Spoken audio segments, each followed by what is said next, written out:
গাছের ডালে বসে এই great open bill stork, black crowned, night heron, little cormorant পাখি প্রেমীদের কাছে এ যেন এক অপার বিস্ময়। পাশ দিয়ে বয়ে চলেছে কুলিক নদী। প্রায় 1.5 বর্গ কিলোমিটার এলাকা জুড়ে বিস্তৃত একটি অভয়ারণ্য। ইংরাজি বর্ণমালা ইউ আকৃতির।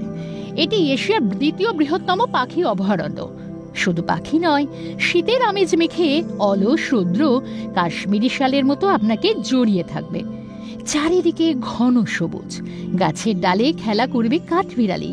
কিছুদিন আগেও এই অভয়ারণ্যে প্রবেশের জন্য একটি মোটা টাকার টিকিট কাটতে হতো, তবে এখন সব ফ্রি। পাখি দেখতে ভিড় আগের থেকে অনেক বেশি। সম্প্রতি এটা ফ্রি করে দেওয়াতে আমরা যেমন খুশি, সাধারণ নাগরিকরা, রায়গঞ্জবাসী তথা বাইরে যারা ফরেস্টে ভিজিট করতে আসে তারা সবাই খুশি। কারণ অনেকেই প্রবেশ মূল্য বেশি হওয়ার জন্য ইচ্ছা থাকলেও তারা ফরেস্টের ভিতরে ঢুকতে পারছিল না, এবং আমাদের যে সুন্দর প্রকৃতি এবং আমাদের বার্ড পরিযায়ী পাখিদের সেগুলো দেখতে পারছিল না। তারা এখন অনায়াসেই ঢুকে দেখতে পারবে। এই অভয়ারণ্যটি পক্ষী পর্যবেক্ষকদের কাছে যেন স্বর্গ।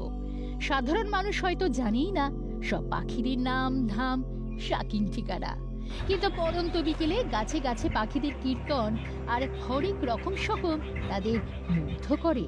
এখানে তো অনেক রকমের পাখি দেখা যায়। মূলত এখানে আসার কারণ হলো এখন চারিদিকে নগরায়ন। এবার এই নগরায়নের প্রকোপে চারিদিকের গাছপালা সব ধ্বংস করে দেওয়া হচ্ছে। এবার সেই জায়গায় পাখিদের যে সকাল হলে পাখিদের যে একটা সুন্দর আওয়াজ, কিচিরমিচির আওয়াজ, সেই আওয়াজগুলো আমরা ভীষণ মিস করি, যেটা আমরা ছোটোবেলায় পেতাম। তো মূলত সেই কারণেই আমার পক্ষী নিবাসে আসা। যে তারপর এখানটায় যে ওয়াচ টাওয়ার আছে, সেই ওয়াচ টাওয়ার থেকে আমরা দেখতে পারি প্রতিটা গাছের ওপরে পাখিদের যে একটা পাখিদের পালকের যে একটা আস্তরণ, সাদা আস্তরণ, সেটা দেখে মানে মন আনন্দে ভরে যায়। পাখিদের পাখির এত কিচিরমিচির আওয়াজ, সেই ছোটবেলার আনন্দকে উপভোগ করা। এই ওপেন বিল স্টক বা নাইট হেরন বা ইগেট এ ধরনের পাখিগুলি বেশি আসে। তো তার মধ্যে যেটা সবথেকে বেশি দেখা যায় সেটা হচ্ছে ইগেট বা শামুকখোল বা ওপেন বিল স্টক।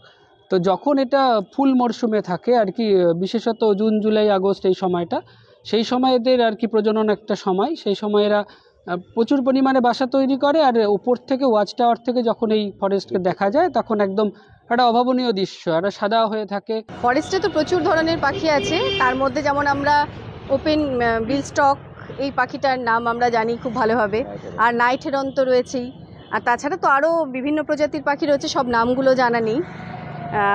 ওগুলো টানেই আর কি ছুটে আসা আমাদের ফরেস্টে বারবার। আর যখন এই ওপেন বিল স্টক পাখিগুলো যখন ওদের মরশুমে যখন ওরা গাছের ওপরে সাদা হয়ে বিছিয়ে থাকে, তখন যা প্রাকৃতিক দৃশ্যটা এত মনোরম, মানে সেটা উপভোগ করতে আমাদের ভীষণ ভালো লাগে। বন দপ্তরও সতর্ক যাতে দূষণ না বাড়ে কুলিক অভয়ারণ্যে, যাতে পাখিদের পর্যাপ্ত খাবার মজুদ থাকে সে বিষয়েও নজর রাখা হয়। শীত মরশুমে প্রায় 1 লক্ষ অতিথি পাখি আসে বরফ সাগর পেরিয়ে। তারাই তো এই অরণ্যের পরিচয়। তাদের সঙ্গে দেখা করতেই যেখানে হাজার হাজার মানুষ আসে। সব মিলিয়ে এখন জমজমাট রায়গঞ্জ পক্ষী নিবাস। রায়গঞ্জ থেকে ক্যামেরায় অভিষেকের সঙ্গে নন্দদুলাল সরকার, ক্যালকাটা নিউজ।